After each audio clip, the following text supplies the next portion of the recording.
Neemias 5 e 6. Neemias 5. Medidas contra a usura.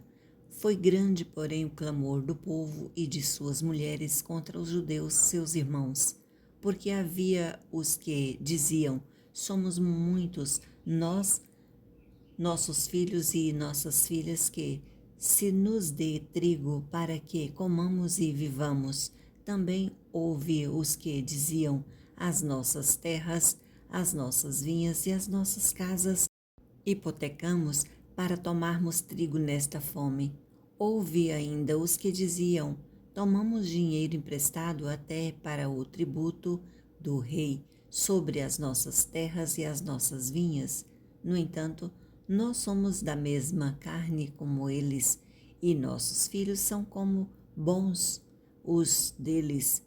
E eis que sujeitamos nossos filhos e nossas filhas para serem escravos. Algumas de nossas filhas já estão reduzidas à escravidão. Não está em nosso poder evitá-lo, pois os nossos campos e as nossas vinhas já são de outros. Ouvindo eu, pois, o seu clamor a estas palavras, muito me aborreci. Depois de ter considerado comigo mesmo, repreendi os nobres e magistrados e lhes disse: sois usuários, cada um para o seu irmão. E convoquei contra eles um grande ajuntamento.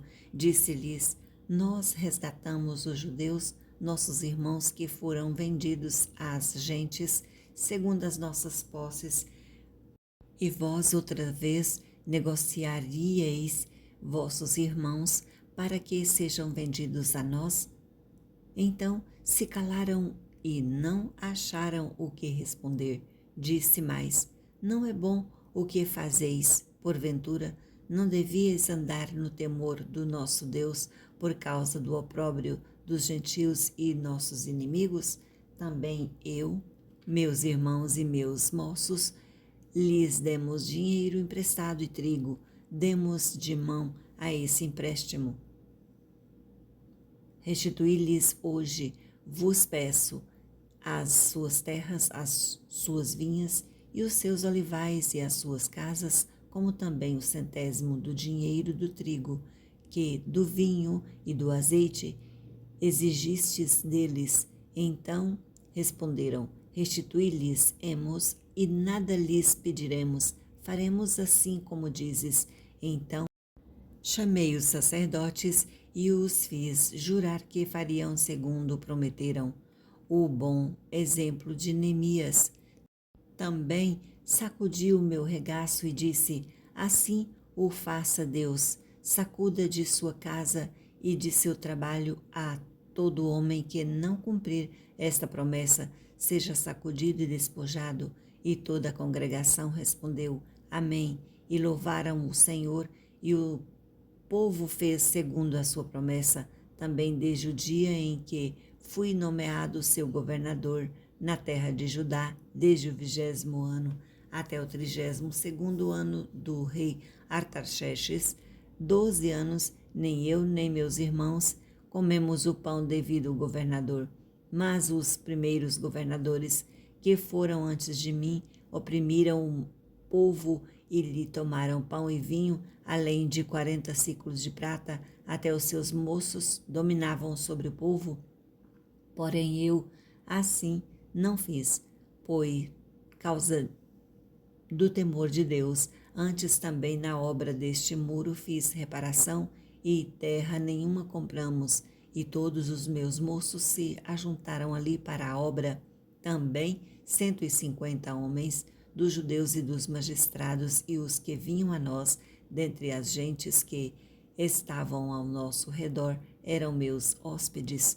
Os que se preparava para cada dia era um boi e 6 ovelhas escolhidas. Também a minha custa, preparadas aves, e de 10 em 10 dias, muito vinho de todas as espécies. Nem por isso exigi o pão devido ao governador, porquanto a servidão deste povo era grande.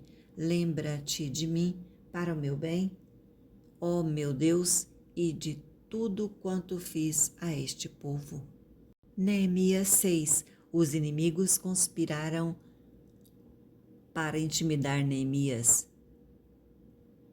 Tendo ouvido Sambalate, Tobias, Gessem e o Arábio e os restos de nossos inimigos que eu tinha edificado o muro e que nele já não havia brecha nenhuma, ainda que até este tempo não havia posto as portas nos portais, Sambalate e Gessem mandaram dizer-me: vem, encontremo-nos nas aldeias no vale do Ono. Porém, intentavam fazer-me mal. Enviei-lhes mensageiros a dizer: estou fazendo grande obra, de modo que não poderei descer, porque cessaria a obra enquanto eu deixasse e fosse ter convosco. 4 vezes me enviaram o mesmo pedido. Eu, porém, lhes dei sempre a mesma resposta. Então Sambalate me enviou pela 5ª vez o seu moço, o qual trazia na mão uma carta aberta do teor seguinte: entre as gentes se ouviu, e Gessem diz que tu e os judeus intentais revoltar-vos, por isso reedificas o muro e, segundo se diz, queres ser o rei deles, e puseste profetas para falarem a teu respeito em Jerusalém, dizendo: este é rei em Judá. Ora, o rei ouvirá isso, segundo essas palavras. Vem, pois, agora e consultemos juntamente. Mandei dizer-lhe de tudo o que dizeis. Coisa nenhuma sucedeu. Tu, do teu coração, é que o inventas. Porque todos eles procuravam atemorizar-nos, dizendo: as tuas mãos largarão a obra e não se efetuará.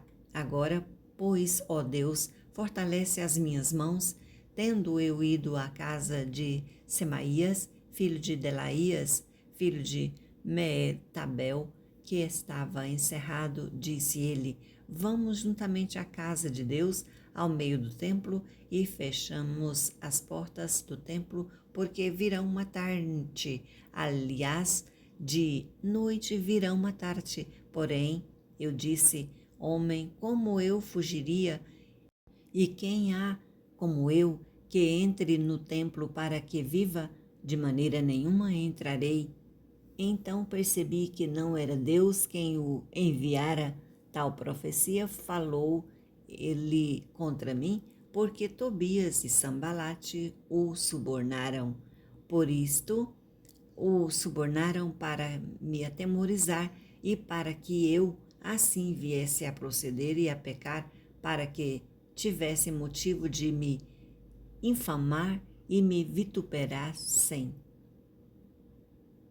Lembra-te, meu Deus, que Tobias e Sambalates, no tocante a estas suas obras, e também da profetisa Noadia e dos mais profetas que procuraram atemorizar-me. Terminada a construção do muro, acabou-se, pois, o muro aos 25 dias do mês de Elul. Em 52 dias, sucedeu que, ouvindo todos os nossos inimigos, temeram todos os gentios, nossos circunvizinhos, e decaíram muito no seu próprio conceito, porque reconheceram que, por intervenção de nosso Deus, é que fizemos esta obra. Também naqueles dias, alguns nobres de Judá escreveram muitas cartas que iam para Tobias, e cartas de Tobias vinham para eles, pois muitos em Judá lhe eram ajurumentados, porque era genro de Secanias, filho de Ará, e seu filho Joanã se casara com a filha de Mesulão, filho de Berequias. Também das suas boas ações falavam na minha presença, e as minhas palavras lhe levavam a ele. Tobias escrevia cartas para me atemorizar.